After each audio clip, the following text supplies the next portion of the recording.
warahmatullahi wabarakatuh. Perkenalkan, nama saya Muhammad Khairul Imam Siddiqi dari HG5.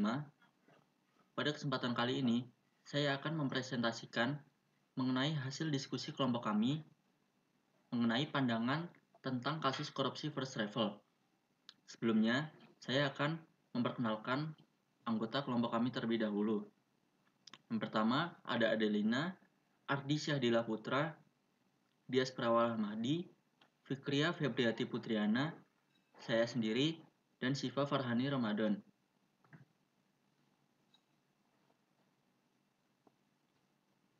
Ini adalah outline dari presentasi. Yang pertama, pengertian, unsur-unsur, dan jenis-jenis tindak pidana korupsi. Selanjutnya, kronologi kasus korupsi First Travel. Kemudian pandangan rakyat miskin, mahasiswa, pemerintah, penegak hukum, keluarga koruptor, dan DPR terhadap kasus korupsi First Travel berdasarkan diskusi yang telah kami lakukan. Yang terakhir ada kesimpulan. Pertama, kita bahas terlebih dahulu apa itu korupsi. Berdasarkan Wikipedia, korupsi atau rasuah adalah tindakan pejabat publik, baik politisi maupun pegawai negeri, serta pihak lain yang terlibat dalam tindakan itu yang secara tidak wajar dan tidak legal menyalahgunakan kepercayaan publik yang dikuasakan kepada mereka untuk mendapatkan keuntungan sepihak. Dari sudut pandang hukum, tindak pidana korupsi secara garis besar memenuhi unsur-unsur sebagai berikut. Yang pertama, perbuatan melawan hukum. Kedua, penyalahgunaan kewenangan, kesempatan, atau sarana. Yang ketiga, memperkaya diri sendiri, orang lain, atau korporasi. Dan yang keempat, merugikan keuangan negara atau perekonomian negara. Jenis tindak pidana korupsi diantaranya memberi atau menerima hadiah atau janji, atau biasa disebut penyuapan, kemudian penggelapan dalam jabatan, ikut serta dalam pengadaan bagi pegawai negeri atau penyelenggara negara, pemerasan dalam jabatan, dan menerima gratifikasi bagi pegawai negeri atau penyelenggara negara. Berikut adalah kronologi kasus First Travel. Sebelumnya, saya akan menjelaskan terlebih dahulu apa itu kasus First Travel.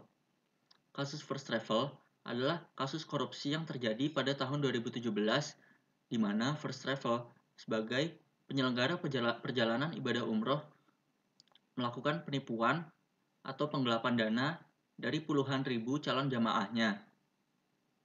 Berikut kronologinya. First Travel terdaftar sebagai penyelenggara perjalanan ibadah umroh sejak mengantongi keputusan Dirjen PHU nomor D/746 tahun 2013. 28 Maret 2017, kisruh penyelenggaraan umroh oleh First Travel mulai mengemuka saat terjadi kegagalan pemberangkatan jemaah. Kemudian, pada 22 Mei 2017, Kementerian Agama mengundang pihak First Travel untuk mediasi dengan jamaah. Pada 10 Juli 2017, mediasi terakhir dan gagal karena manajemen tidak hadir. Dan pada 21 Juli 2017, First Travel dihentikan kegiatannya oleh Satgas Waspada Investasi. Pada 1 Juli 2017, Kementerian Agama telah mencabut izin operasional First Travel. Sanksi itu tertuang dalam Keputusan Menteri Agama Nomor 589 Tahun 2017. Pada 10 Agustus 2017, dua pimpinan perusahaan PT First Travel yang juga suami istri, Andika Surahman dan Anissa Desvitasari Hasibuan, telah ditetapkan sebagai tersangka dugaan penipuan umroh oleh Bareskrim Polri. Jaksa penuntut umum mendakwa terdakwa melakukan penipuan atau penggelapan dana perjalanan umroh 63.310 anggota calon jamaah yang hendak menggunakan jasa biro perjalanan mereka. Total dana jamaah sebesar 905 miliar. Pada 31 Januari 2019, Mahkamah Agung telah memutus bahwa barang bukti yang disita dalam perkara First Travel dirampas untuk negara. Dan pada 28 November 2019, pemerintah melalui Menteri Agama Fakhrul Razi secara khusus berjanji memberangkatkan umroh para korban penipuan First Travel. Ini adalah hasil diskusi kami. Yang pertama, pandangan dari rakyat miskin. Walaupun kasus ini tidak melibatkan masyarakat secara keseluruhan, namun hal ini tetap saja sangat disayangkan karena sangat merugikan puluhan ribu jamaah yang menjadi korban, yang sebagian adalah rakyat miskin. Bahkan ada korban yang sudah puluhan tahun menabung untuk umroh ini, tapi malah terkena tipu. Terlebih, uang hasil lelang barang rampasan first travel diberikan untuk negara, sehingga korban merasa sangat dirugikan. Tetapi, solusi dari pemerintah untuk memberangkatkan umroh korban first travel yang tergolong tidak mampu secara bertahap dapat diberi apresiasi. Selanjutnya ada pandangan dari mahasiswa mengenai kasus ini.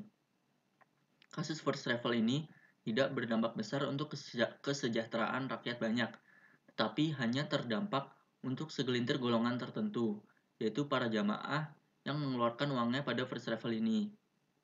Walaupun seperti itu, pemerintah harus menindak tegas kasus ini dengan cara penjatuhan hukuman penjara serta denda dan pengembalian aset-aset first travel kepada negara. Karena kerugian yang dihasilkan dari kasus first travel ini mencapai angka 905 miliar dengan korban sebanyak 63.000 orang.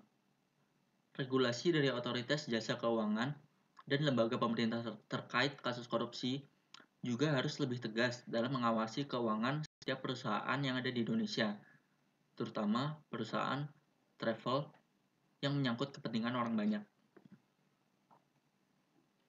Selanjutnya ada pandangan pemerintah.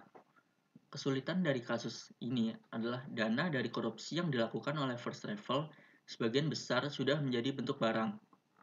Barang-barang bukti tersebut merupakan hasil kejahatan yang dilakukan oleh para terdakwa yang telah terbukti selain melakukan tindak pidana penipuan, juga terbukti melakukan tindak pidana pencucian uang, sehingga barang-barang bukti tersebut dirampas untuk negara. Hal ini diatur dalam pasal 39 KUHP Jangtu 46 KUHAP tentang barang hasil sitaan. Kemudian ada pandangan penegak hukum. Dalam kasus korupsi first travel ini, penegak hukum yang terlibat adalah kepolisian, kejaksaan, dan KPK. Penegak hukum berpendapat bahwa suatu tindakan pencucian uang yang telah dilakukan oleh first travel merupakan suatu tindakan yang merugikan beberapa masyarakat. Penegak hukum melakukan beberapa rangkaian terkait penegakan hukum, yaitu adanya penyelidikan, penyidikan, dan juga penetapan vonis. Dalam kasus korupsi first travel ini, tindakan hukum yang diambil adalah 20 tahun penjara dengan denda 10 miliar untuk bos first travel dan juga 18 tahun penjara untuk istri dari bos first travel tersebut. Selanjutnya ada pandangan dari keluarga koruptor. Pelaku berhak mengajukan gerasi, yaitu pengampunan yang diberikan presiden terhadap orang yang bersangkut hukum. Pengurangan masa hukuman ini dapat diberikan dengan alasan kekurangan berkas perkara, kelakuan baik narapidana selama di penjara, kondisi kesehatan, ataupun kondisi keluarga narapidana. Jadi, apabila pelaku koruptor memiliki alasan yang memenuhi, diharapkan bahwa koruptor dapat menerima pengurangan hukuman. Kemudian, ada pandangan dari DPR. Kasus korupsi ini bukan merupakan kasus yang biasa ada di Indonesia, karena menyangkut cukup banyak masyarakat yang menjadi korbannya. Pada saat penegakan hukum, negara menyita aset-aset yang dimiliki first travel dan hasil lelangnya diambil oleh negara. Sementara itu, banyak masyarakat yang menjadi korban dari first travel tidak mendapatkan hak-haknya. Jadi memang seharusnya negara bertanggung jawab memberangkatkan korban untuk umroh.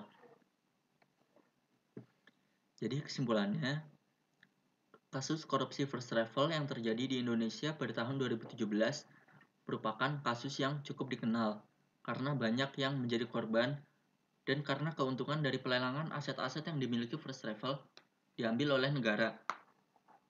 Bos first travel divonis 20 tahun penjara dengan denda 10 miliar dan istrinya 18 tahun penjara. Pemerintah juga sudah memberikan solusi kepada korban dengan memberangkatkan umroh korban first travel yang kurang mampu secara bertahap. Demikian presentasi yang dapat saya sampaikan. Kurang lebihnya mohon maaf. Terima kasih. Wassalamualaikum warahmatullahi wabarakatuh.